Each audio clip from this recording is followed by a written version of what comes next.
Ya, pemirsa, kita lanjutkan kembali diskusi kita. Ini bicara pasang surut hubungan, bukan cuma laut yang pasang surut ternyata, Mas Heri. Tapi kalau Anda menyatakan sebenarnya bahwa PDI Perjuangan itu adalah Megawati Soekarno Putri, ya kan? Atau Megawati sama dengan PDI Perjuangan. Jangan-jangan dalam kepemimpinan Megawati Soekarno Putri itu manajemen hati di situ, bukan manajemen partai atau office. Sehingga hubungan antara kader dengan ketua umum itu sangat tergantung dari suasana hati ketua umum. Menurut saya keberhasilan Mega membangun ketokohannya begitu kuat, sehingga itu berpengaruh sekali bagi kader-kader PDIP sampai di tingkat ranting. Jadi bagaimana kemudian Megawati sangat mempengaruhi. Jadi kita bisa lihat ya, beberapa kajian juga menilai bahwa ternyata apabila dilihat antara Megawati dan PDIP, itu sosok Mega itu lebih dominan ketimbang daripada partainya. Ini kan sangat berbeda begitu ya, sangat berbeda menurut saya. Mestinya kan partai lebih kuat, ya. Kalau partai lebih kuat, lalu kemudian sosok siapapun itu nggak ada masalah. Betul. Artinya ini posisinya bahwa PDIP nggak bisa apa-apa tanpa Megawati dong. Sampai hari ini kita katakan seperti itu, gitu ya, baik itu internal maupun eksternal, gitu ya. Karena penilaian internal hanya Megawati lah sosok yang sampai saat ini bisa meredam gejolak, katakan seperti itu. Karena kan kita bisa lihat belajar dari partai yang lain. Jadi sosok ketokohan. Kami juga Polkom pernah melakukan sebuah kajian bagaimana partai melakukan penanganan terhadap krisis, ya, termasuk juga konflik di situ. Ternyata faktor ketokohan itu menjadi sangat penting. Figur pemersatu begitu ya? Persis. Jadi kalau partai memiliki figur yang kuat di dalam partainya, maka mereka akan lebih cepat dalam menyelesaikan persoalan konflik atau krisis yang terjadi di dalam organisasi partai. Nah, Mas Heri, di sini Megawati Soekarno Putri sebagai figur pemersatu karena Megawatinya atau karena ada Soekarno Putrinya di belakang namanya? Nah, saya kira memang keduanya tidak bisa dipisahkan. Ya, Megawati karena putri Bung Karno. Jadi putri, ya, termasuk di situ ada aliran dana Bung Karno dan juga pembawa ideologi daripada Bung Karno. Jadi tapi katanya lebih marhain Taufik Kemas almarhum dibanding Megawati. Cuma karena ada darahnya. Ini menarik menurut saya kalau kita kaji. Jadi perbedaan antara TK dan Bu Mega itu dari gaya politik. Bu Mega ini kan sangat lekat dengan prinsip, gitu ya, prinsip keyakinan bahasanya. Kan hari ini juga dalam pidato politiknya menyampaikan bahwa dalam politik itu kejujuran penting. Kejujuran dalam bahasa Bu Mega adalah bagaimana berprinsip. Jadi tidak boleh di dalam politik itu bahasa sehari-hari mencela-mencela. Ya, artinya politisi kebanyakan hari ini adalah berpolitik itu yang kita sebut ya bahasa kerennya pragmatis begitu ya. Jadi bisa ke kiri, bisa ke kanan. Dan itu yang dijauhi oleh Megawati. Nah, sementara TK ya almarhum itu kan sangat cair. Jadi TK itu adalah pelobi ulung di dalam politik, sangat dimungkinkan orang-orang seperti itu.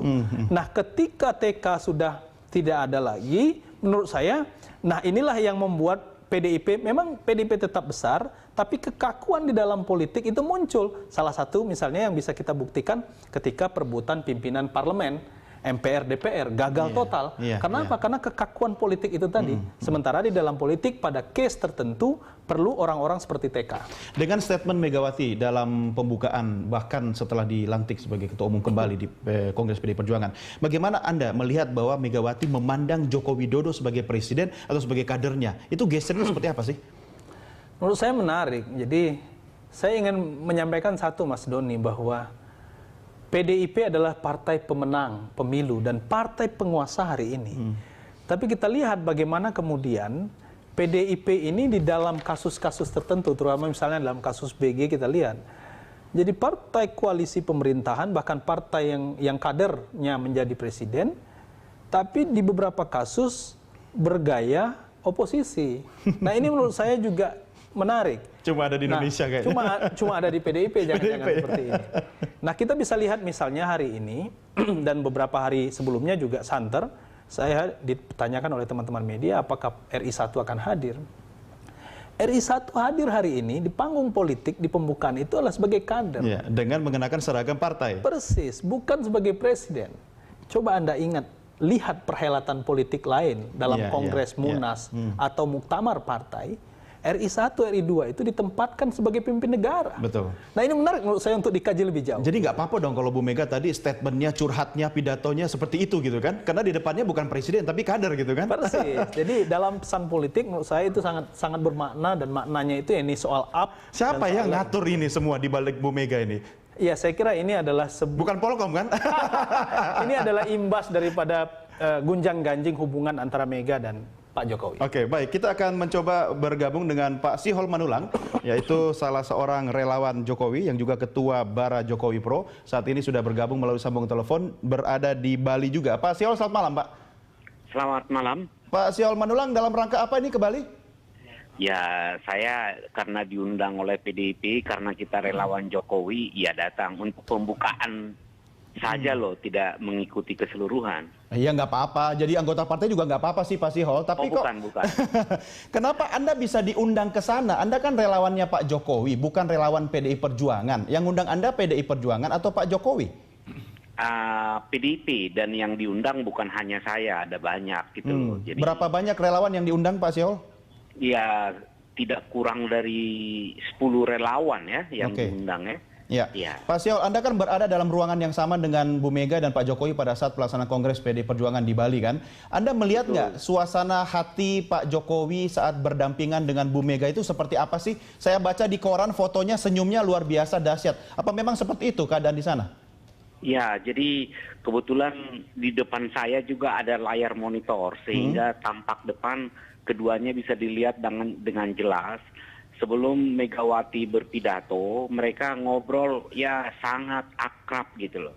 Dan saya juga berharap keakraban ini bukan hanya konsumsi umum, tapi memang sesungguhnya demikian gitu. Jadi semoga ke depan ini ya segar kembalilah hubungan mereka gitu. Tapi kan Anda menyimak betul statement atau pidato dari Ibu Megawati Soekarno Putri. Itu kayaknya ngambek, marah, curhat sama presiden kita. Komentar Anda? Di satu sisi itu kan mengingatkan kembali supaya tetap komit terhadap perjuangan. Antara lain ya memang disebut jangan lupa asal-usul. Nah ini memang agak multitafsir, maksudnya supaya jangan lupa bahwa dia diusulkan oleh PDIP, atau supaya jangan lupa tujuan dia dicapreskan oleh PDIP. Ini kan agak multitafsir. Tapi menurut Anda Pak Sihol, statement Bu Mega itu wajar nggak disampaikan? Wajar saja. Jadi itu bukan sesuatu yang berlebihan. Itu kan ya memang suka tidak suka harus kita akui bahwa Jokowi itu kan kader PDIP. Gitu. Jadi nggak ada yang bisa diingkari lah soal itu. Jadi tapi wajar kok saja statement Anda Pak Sihol sudah seperti kayak anggota Partai Demokrasi Indonesia Perjuangan aja nih? Oh bukan. Itu memang kan kesejarahannya begitu. Bukan, dan Ibu Mega juga tadi mengatakan bahwa syarat mencapreskan itu kan oleh parpol atau gabungan partai politik. Nah, jadi fakta, bukan saya menjadi petugas partai, bukan.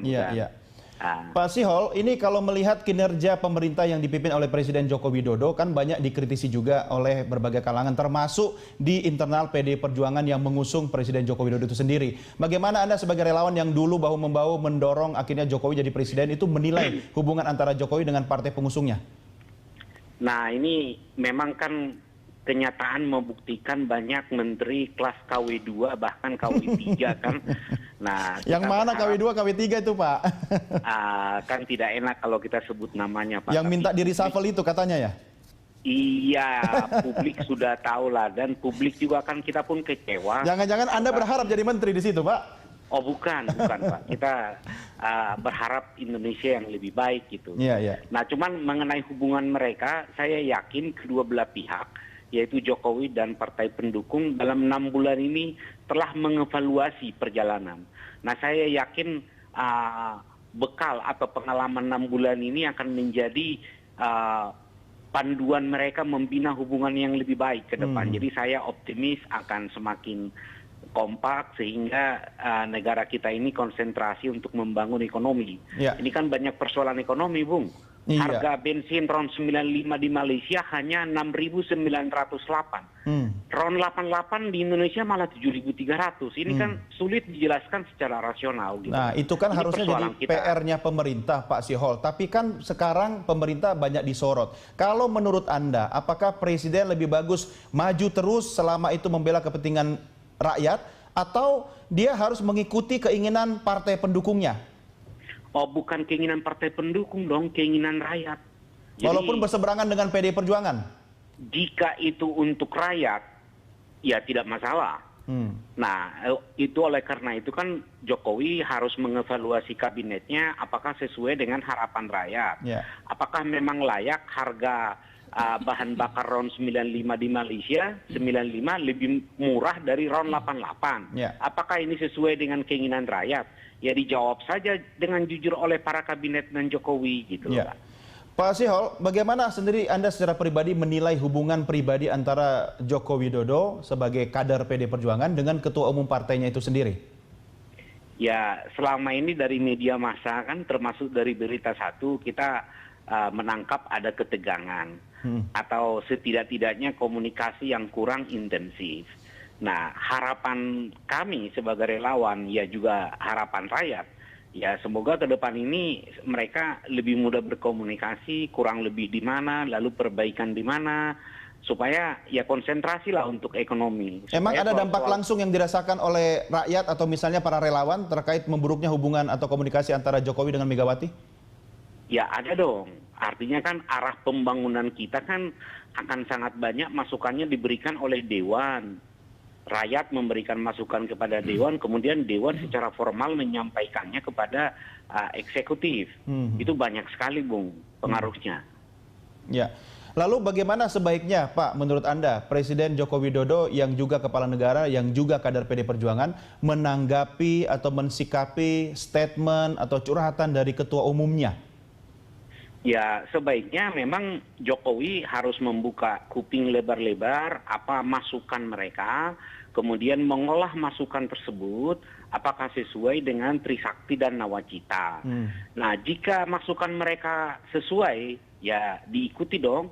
Kalau tidak sesuai, ya kenapa harus fanatik pada partai pendukung, bukan soal itu.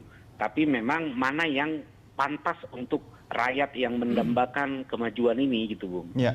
Menurut Anda, Pak Sihol, apa yang disampaikan Bu Mega tadi memang sesuai dengan arah dan tujuan yang ingin dicapai oleh Presiden Joko Widodo sebagai kepala negara? Nah, kebetulan sesuai karena itu pidato itu kayaknya disusun dengan kondisi yang aktual semua ya, sesuai gitu. Jadi tidak ada masalah saya pikir, Bung. Ya. Artinya kalaupun Presiden mendukung, mengamini, Anda sebagai relawan tidak merasa itu sebagai bentuk intervensi dari ketua umum partai? Oh bukan, itu kan masukan, bukan intervensi. Nah justru ini kan selama ini kan publik salah menilai. Dibilanglah Jokowi sebagai boneka Megawati. Nah pada kenyataannya, bahkan PDIP sendiri seperti kata pengamat politik kita ini kan seakan-akan menjadi oposisi. Berarti tuduhan atau penilaian boneka itu sebetulnya nggak benar. Gitu loh. Nah kemudian dalam sekarang ini itu bukan indoktrinasi tetapi masukan. Masukan kan bisa melalui berbagai cara lah. Lalu kalau ada juga pengunjuk rasa jangan dianggap itu masukan, indoktrinasi, tapi masukan aja kan. Oke, baik. Baik Pak Sihol tetap bersama kami, kita akan lanjutkan diskusi kita di segmen berikutnya.